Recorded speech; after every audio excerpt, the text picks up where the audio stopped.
Hello, beautiful soul family. Welcome to Permission to Rise, the place where you get to receive spiritual wisdom as you rise in consciousness and every other way during this wild and uncertain time that we are living in together. I'm Anahita Joon. I'm your host. And today I am just so touched and tickled to be with my sister, beautiful goddess queen, Anaiya Sophia. Anaiya Sophia is a mystic storyteller. She's the author of Revelatory Wisdom. She's written several books. She teaches workshops around the world and is best known for the creation of Sacred Body Awakening, which I've had the pleasure of participating in. It's so beautiful and sacred and healing. It's a practice where women and men heal together in grace. She uses her voice as medicine to create a temple with indescribable beauty where generations of transformation take place. She's really very special. You can read her bio here. Welcome, beloved. I'm so happy to be sitting with you again like this. Yeah, thank you so much. It's so great to be back again with you. Thank you. So, how are you receiving the spiritual message of this time? Well, for me, this sudden arrival of what I suspect we all secretly knew would come is definitely carrying the hallmarks of the Dark Mother. Mm-hmm.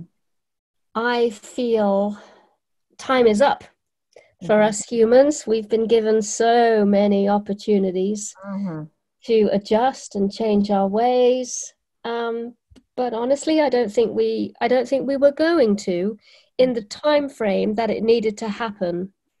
And so she's playing her ace. And her ace is that which we are experiencing, not as a punishment. That is so clear. It's not because she's punishing us, but because we simply cannot continue on as we were. It simply is a no more. And I feel that we kind of realize that now. We know, as much as we like the old world to be there when the lockdown is raised and we're all free to go back outside again, I think we all know that that is not going to be the case. We're facing something new, something fresh, something possibly harmonious and balanced. I had goosebumps as you started talking. And since you brought up the Dark Mother, can you speak into her and her love and how one could open to her love, even though it may not feel like something we want to open to? Well, we could easily personify the Dark Mother as a very fierce and protective black mama bear whose cubs are being threatened. And that ferocity, I'm thinking of the scene from the movie Revenant. Wow, that's the Dark Mother right there, tumbling down that hillside with the man in her claws. I wrote a piece the other day about the angel of death, Azrael, who is the old Israel name for the angel of death, and how he or she has been given their orders. You have to bring COVID-19 or coronavirus to the people, and this angel simply obeys, and it shows no mercy because it cannot show no mercy. It has to deliver this fully and completely until we crawl out of the other side of this initiation with like head bowed and hand on heart, almost on on all fours as our eyes sort of glint at the sunlight again because we haven't seen it for a while. The Dark Mother doesn't necessarily, her fierce heart is what's driving this, because it just has to happen for us as a human species, for the trees, for the animals, for the insects, for everybody who lives on this beautiful planet. And this angel of death, which actually translates to the helper of God, that's what Azrael translates as, simply obeys. It's a little bit of a similar role to Judas. Only Judas could be the one to do what Judas did, because Judas was the one who loved Yeshua the most. Mm-hmm. And it's like this angel has to fly over Europe and Africa and the US and cast down its dark shadow, only because of how much it loves the Dark Mother and believes 101% that the most humble humans are going to come out of this the other side. Mm.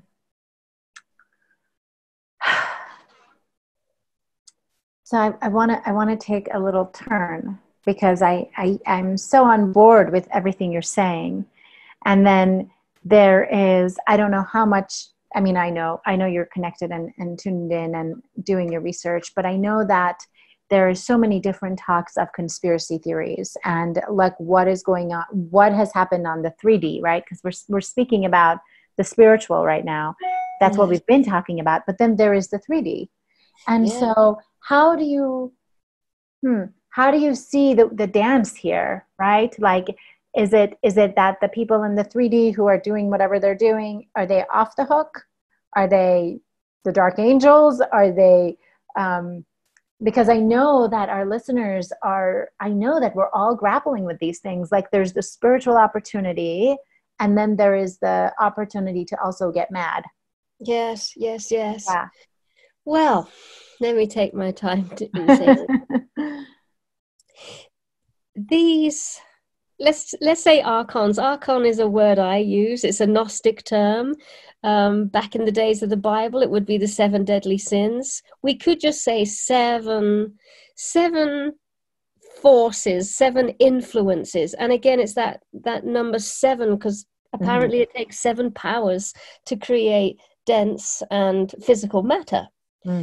So these 7 forces require human beings to do their bidding, to do their work.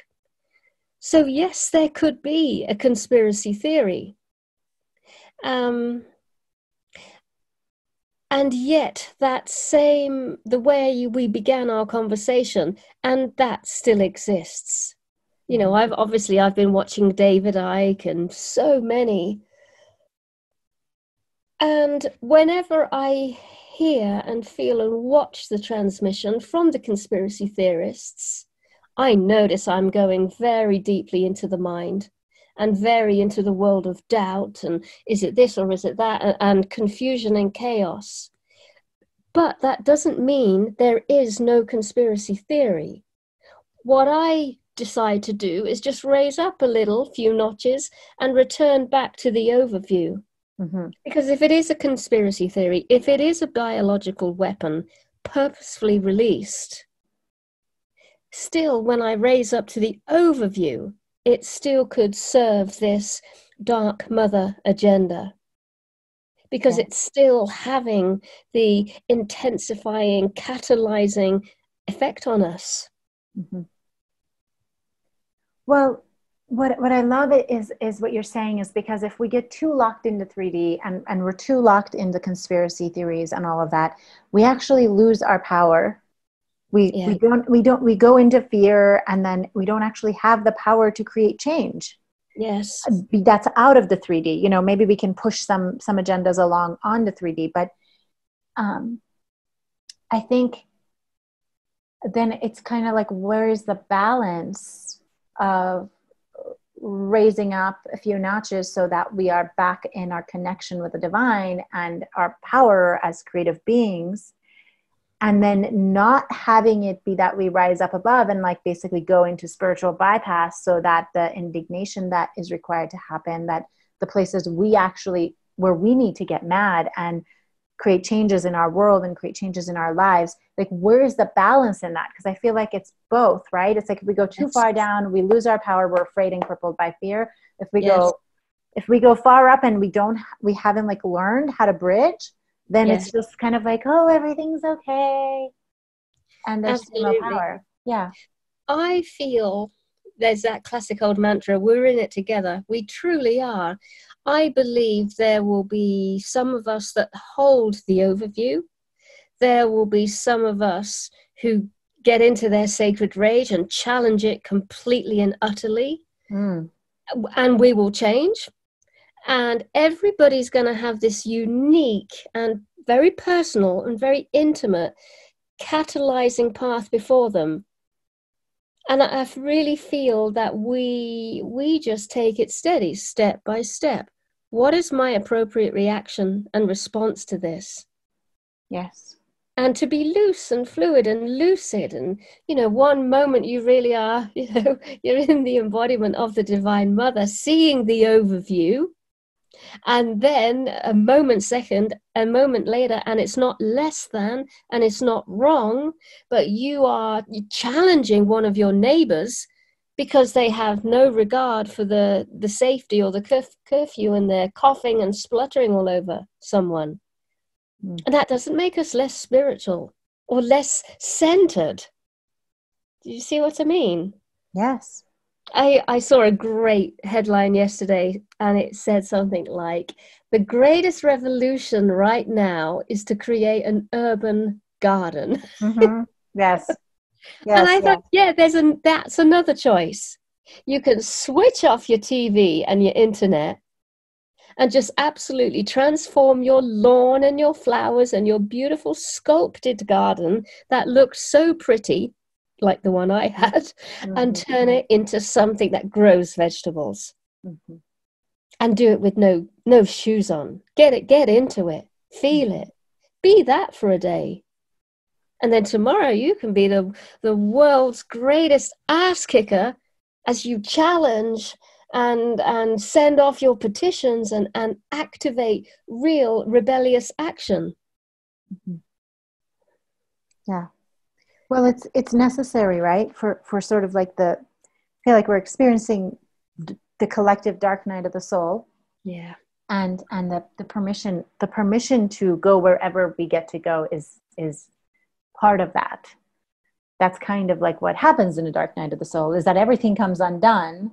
And then hopefully, if we're not hanging on for dear life, we can let ourselves go into those places that we need to go, whether it's rage or whether it's, staying in bed for a whole day or growing a garden, turning off the TV, canceling the meetings. This is the other thing. It's like, I know depending on where people have been with their work life and how, they participate in society. It's like some feel like they've just been given the gift of time, and some, it's almost like more is required of them. Yes. It's like constant, another Zoom meeting, another Zoom meeting, another Zoom meeting. Like I run these group programs, and I have, some corporate women who were never missed a single call, let's say in like 9 or 10 months we've been together. And now that they don't have events, they are literally on meetings nonstop. So they can't actually even show up for a call. Wow. Isn't like it's the other way around. I know you and I were speaking before we hit record around how our lives haven't changed that much just by the nature.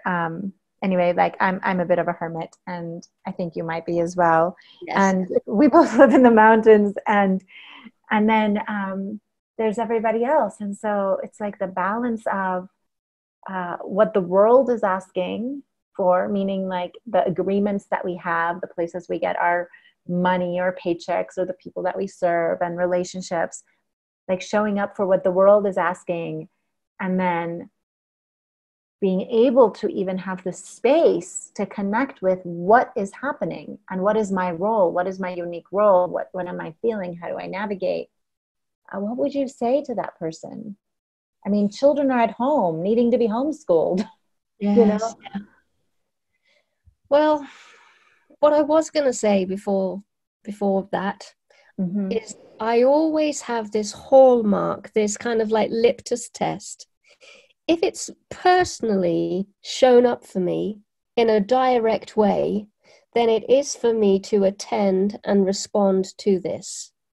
So, for instance, life here is very peaceful, very quiet. We're not noticing any changes at all to our lifestyle, apart from when we go on the internet and check out the news. However, a few days ago, I was walking the dogs and I saw that there was a work van in the field and that some guys had a lot of equipment laid out on the field, silvery, white. It was very electronic. And I thought, right, it's 5G. Yeah. So I felt my sacred rage absolutely go up from my toes to my crown. And I went over to them and I said, what are you doing? And they said, we're cutting the grass because we got to keep the pylons, which is the electrical route along the mountainside, clear because of, you know, possible forest fires in the later summer. And so everything settled right back down again because as I got closer, I could see this isn't 5G. This is a strimmer. This is an industrial strimmer, and I could see that they'd actually just cleared that line and divided the forest. So if there's a fire, it won't spread so far. But that's what I mean. That was direct. That was personal. That really crossed my path. Did I look the other way and not engage because, I don't know, I'm afraid of the guys? I'm afraid of confrontation? No. I didn't even have time to think. I just stomped right over. And if it would have been a 5G mast, I would have waited for it to go up, but I would have pulled it down. And I would do it again and again and again and again and again and again. I will find a way of pulling that mast down. Okay, so hang on a minute. So you're saying I'm clear on that one. Down. So you're saying I would. Here's the thing. A couple things. I'll just be real. Yeah. You're like, they said we're clearing the grass and whatever, and I was like, did you believe them? Maybe they're lying. Maybe they don't even know they're doing 5G. That's the thing. I don't even know that a lot of the workers know what it is that they're doing. So that was like the first place that I went to. Okay. And then the second thing is that that, you know, it's like it's not like we can move forward in this world without 5G. You think we can go? I mean, technology has been advancing and advancing and advancing. And here we are at a time where AI has been like, you know, I mean, gosh, I had a landlord 5 years ago who owned this property, 7 years ago. We were there for a while in Topanga, who owned the property that we lived on. And he worked at Microsoft. And he was part of the AI development back then. And it was always like top secret. So what I'm saying is like, I don't even know that our world can progress technologically without AI. And what they're saying is that we can't have AI without 5G. So you pull down that one mask, you know what I mean? And then it like really like little lady in the French mountains is pulling us down. What then? Like, I mean, I feel like we're getting down to it's just so, gosh, you know, it's like, that's where we're going, but then how do we maintain our spiritual connection and our ability to, you know, go to higher altitudes and rise in consciousness when our physical bodies get so easily impacted by the radiation of technology? Yeah. I do feel if 5G goes ahead, I feel our generation might well suffer from it. Mm-hmm. But I feel in a couple of generations, we would have adapted and we would have like mutated in some way in order to live alongside of it. I mean, that's kind of evolution. That's just what happens. You either die off or you adjust. Right. So yeah, we could really take the full God, what's that in the airways? Oh, yeah, it's the 5G. Yeah. Yeah, but yeah, you're right. In time, we would adjust. I think I've got a little wish list that by the time we come out of this, the economy would have collapsed. And of course, no one wants or needs or can afford AI. That's my personal little wish list. That we come back and it's a grassroots movement. It's back to basics. Yeah. I mean, where I live, that's totally possible. Right. Pyrenees, an American city, yeah, that might not be the case. New York City, no. Yeah. Well, no, an American city. Yes, a large, throbbing but that's what I was thinking. I was thinking of like New York, because that's just so, just so heavily populated. Yeah. Yeah. Yeah. So that brings me to where we are is just like the uncertainty. Oh God, absolutely. I was listening to Charles Eisenstein about a week ago. Yeah. And he said, really and truly, no one knows. No one knows, A, where this come from, how long it's going to last, what are we going to emerge into afterwards, when is the afterwards coming, when is the exit plan? No one knows. We've got hunches, we've got ideas, but we don't know. We're really in this limbo. Or we could say initiation. Mm-hmm. And in an initiation, you're not meant to know. You have to believe there's a possibility you're going to get annihilated. That is the perfect energy to create, not even transformation, but mutation, as Andrew Harvey would say. And that's another thing he says. We need to mutate. We need to go from one kind of thing to another.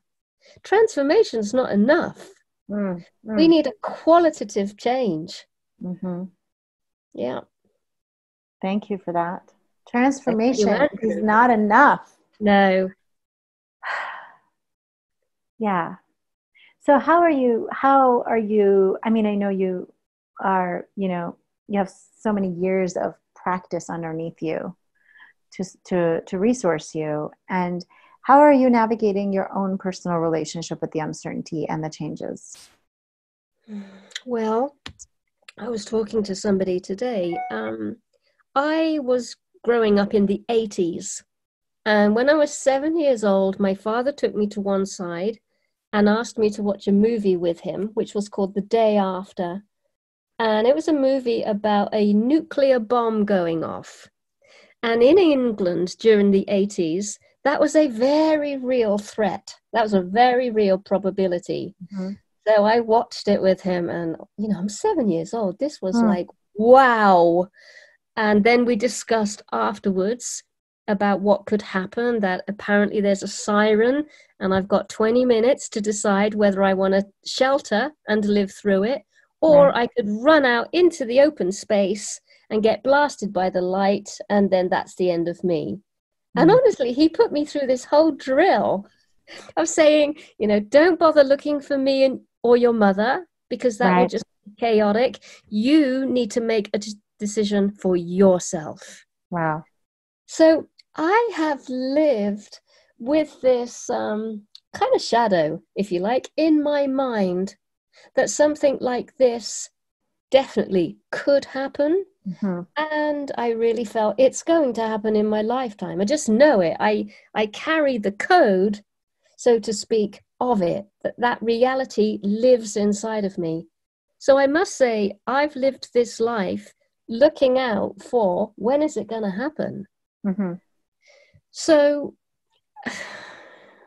yeah, watching the news headlines is a little bit jarring and alarming and confusing.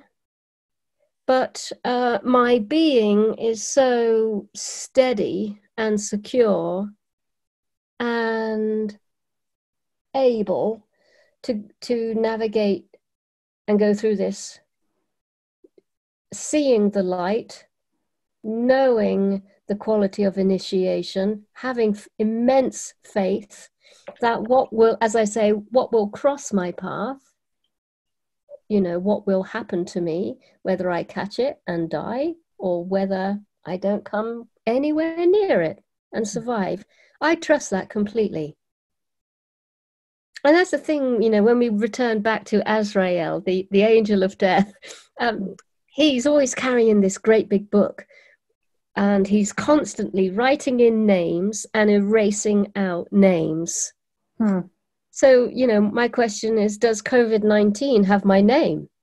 And I'm not really okay. That's not entirely true. There is a part of me that can relax and trust that if my name is in that book, my name is in that book.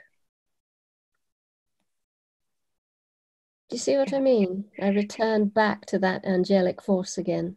Well, there's so much that you're saying here. It's like there's the fear of death, which I think is really the bottom of so many of our fears and our grips of control, and the surrender that we are, the medicine of surrender that we are being forced to drink right now.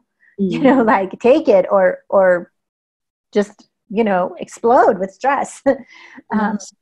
But there's also like the fear of people losing their income and their jobs and loved ones dying. It's almost like, I think for a lot of us, we're okay if we die, but we don't want people that we love to die. Oh God, no. And then the loss, the other things that are like just a step removed from the physical death, you know, from that transition, because it's more like, gosh, I was like, I'm almost rather be dead than lose my income and be homeless. Yes. Like, those are the fears that I know. Yeah. That I know are there. So who is the angel who was written down who's going to become homeless? Well, I have these conversations with my girlfriends in London, and I mean, my income has seriously dropped, seriously. But what I do, I don't know how I have this gift, but I am able to take that part of my mind that wants to keep that on repeat. And I shelve it. Shelve it. Yes. Not say I'm ignoring you. It's I will come back to you later. But right now, loss of, you know, financial money coming in is not really the be all and end all. The be all for me, my be all and end all is, are my parents safe in England? Yes. So one of my parents is on the vulnerable list. So even if I was in England, I wouldn't be able to be with them. So that's my tension point. Yeah. Obviously, as their only daughter, I want to be close to them.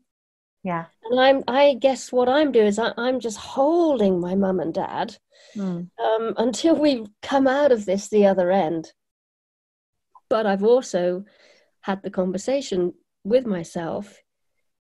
You might go to Skype and one of them's got it. And if one of them's got it, basically they're both going to get it. They're in their late 70s. And then they'll be whipped off to hospital. And whether you're on Skype in France or, you know, embodied in England, you still will not be able to go to the hospital. Now, that is my tension right there. That's why I shelve my income concern. Gosh, I mean, because I really want my mum and dad to come out the other side of this. I want to hold them again. I want to go to England and knock on their front door. I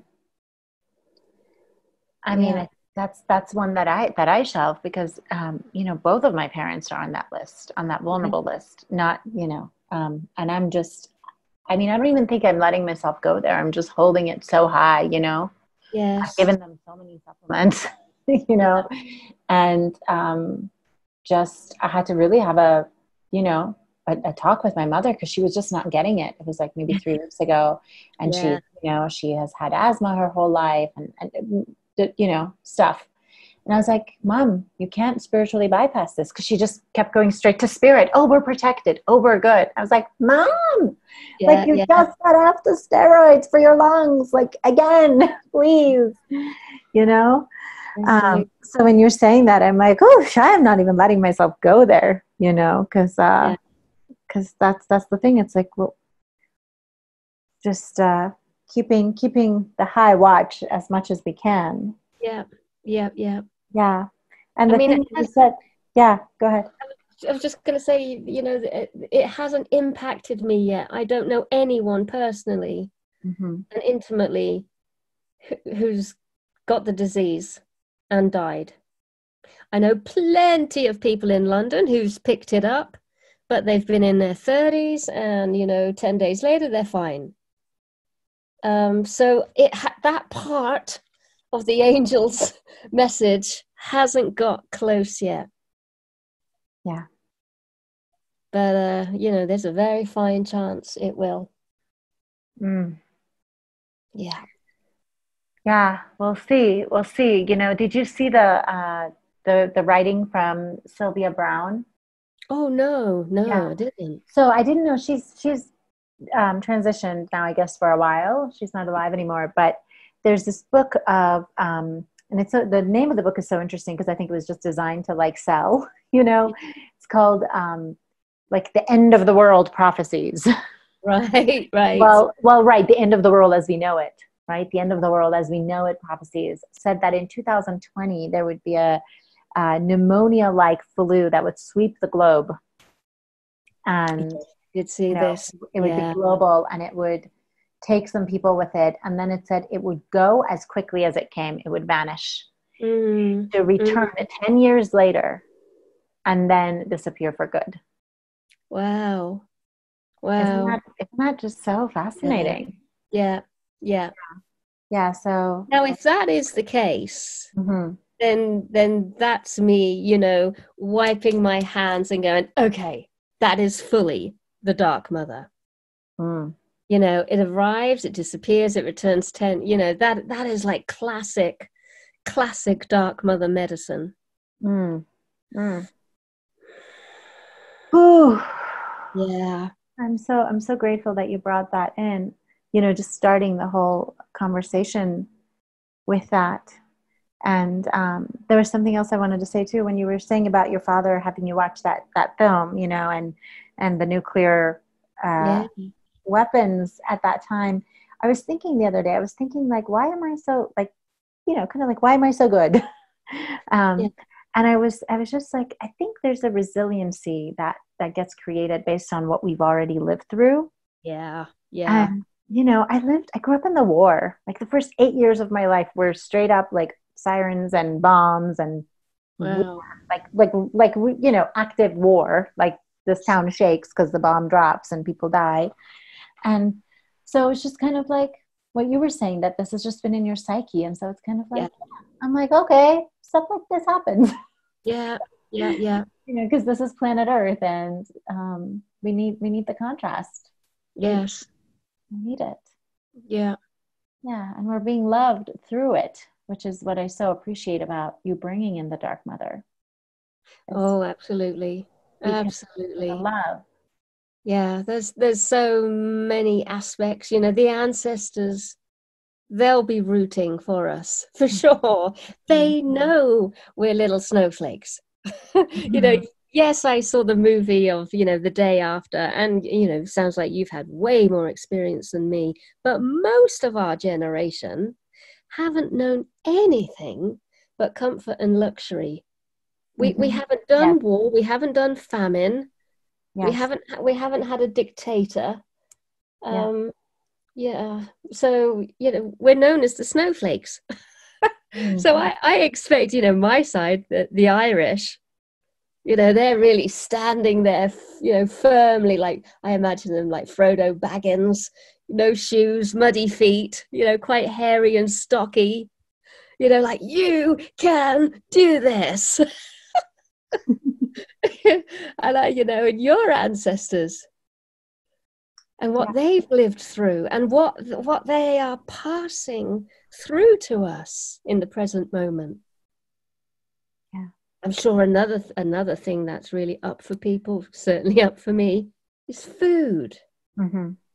Like the other day I went shopping, and usually the store has about 6 to 7 to 8 layers of stock. Yeah. And it only had 2. Mm-hmm. Now I noticed that. Yeah.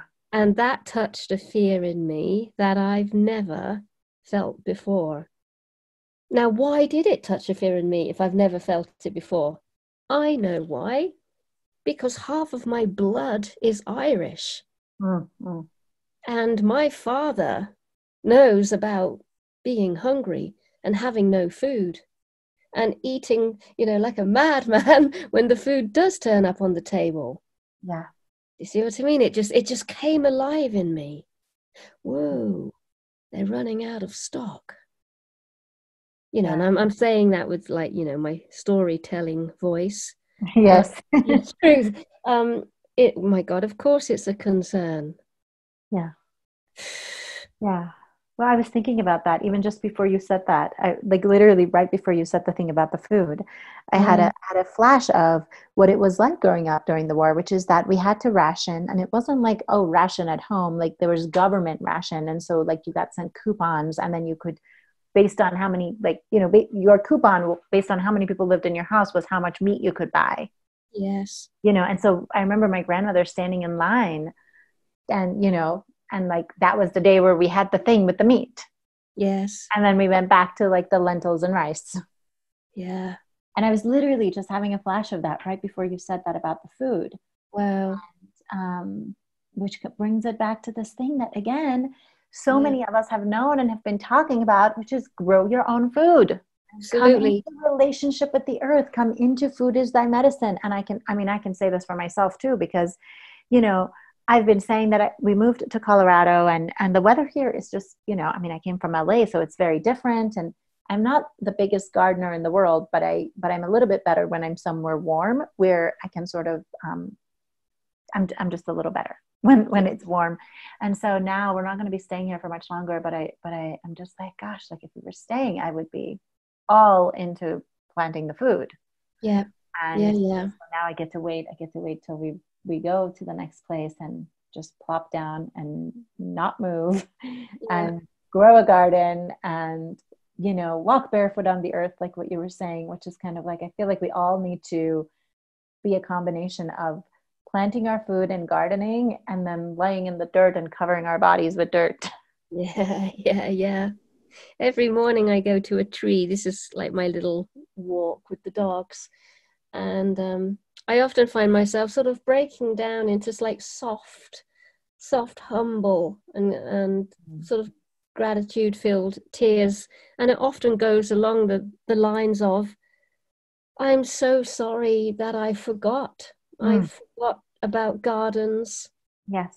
I put all of my eggs in one basket. I just imagined that food comes from the supermarket. Or Amazon Prime. Yeah. And I almost lost my connection. Yes. I mean, sometimes I get angry and go, God, I'm so stupid. I can't believe I'm so stupid. And I'm like, no, sweetie, that's not the way to speak to yourself. Yeah. You forgot. You forgot. You're in a world where that's not important. But it is now. And thank God my mum and dad are around, because I can ask, and I do often call them every day. When shall I plant the runner beans? How do I do this? Taking a photograph of a plant. What is this? Oh, that's, chamomile. Oh, okay, great. What do you do with it? You make tea. Yeah. Gosh, I feel this so deeply. The forgetting. Yeah. Yeah. So basic, just so primal and elemental to be connected with our food and with our earth and reducing our carbon footprint, because if we're growing our food, yes, gosh, think of the impact. Yeah.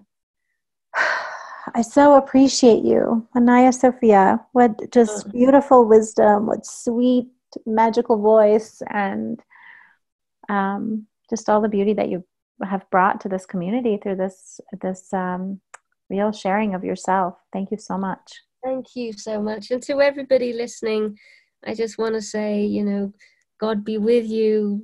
May the Holy Spirit cradle your heart, strengthen your nervous system, And may you hear the voice of your ancestors, because we're not by ourselves. There's a whole wealth of beings behind us. And they probably just want to make contact. Mm-hmm. Yes, to be connected to all the support, seen and unseen. Yes. Yes.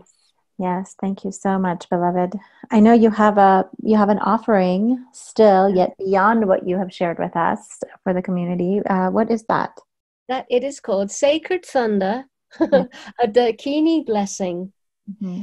And a Dakini is a being, it's a human who is coming from Tibetan Buddhism. So it's like a priestess, it's like a priest, but the Dakini is the female name. It's where a person has been trained to go to the worst of all places, whether that's in the imaginal realm or on the earth, like a war zone, like a famine, like a crisis of some sort. And what they do is they go to the very center, so the real epicenter of that horrible place.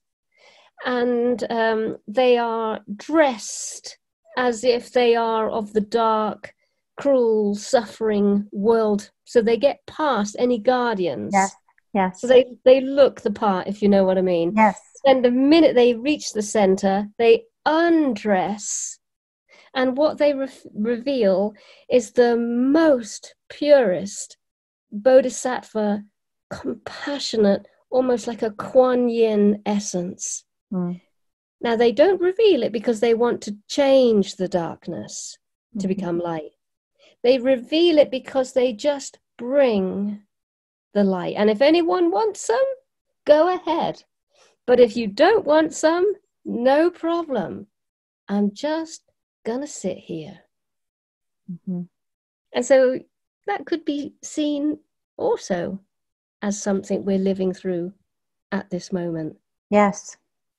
And we're just going to sit there, just as we're listening to David Icke and all the things he's suggesting, just as we see Donald Trump and, Bill Gates doing and saying what they do. We're just going to sit there in that Dakini presence, the purest of all purities, not to change what these guys are saying, but to just be that as they say it. Mm-hmm. That's good work. Yeah.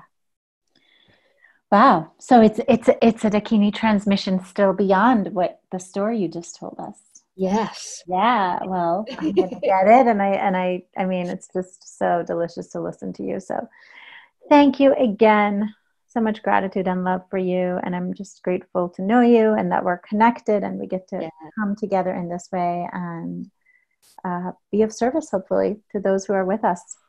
Thank you. Thank you so much. I feel you so deeply in my heart too. Me too, my love. Thank you so much. And everyone tuning in, loving you so much, standing with you. We will get through this birth canal together. See you soon. Bye, everyone.